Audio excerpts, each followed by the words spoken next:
മയ്യഴിപ്പുഴയും മലയാള സാഹിത്യവും എന്ന വിഷയത്തിൽ കരുനാഗപ്പള്ളിയിൽ സെമിനാർ സംഘടിപ്പിച്ചു.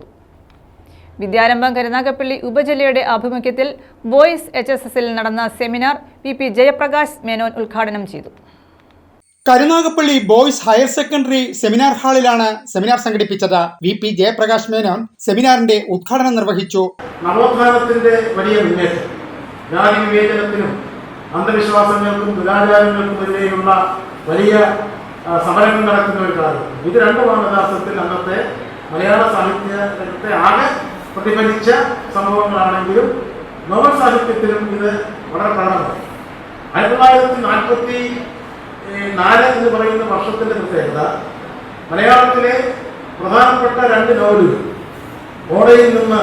Boys higher secondary and girls manager L. Sreelatha പുരസ്കാര വിതരണം നടത്തി. നിരവധി വിദ്യാർത്ഥികൾ സെമിനാറിൽ പങ്കെടുത്തു. News bureau, Karunagappally.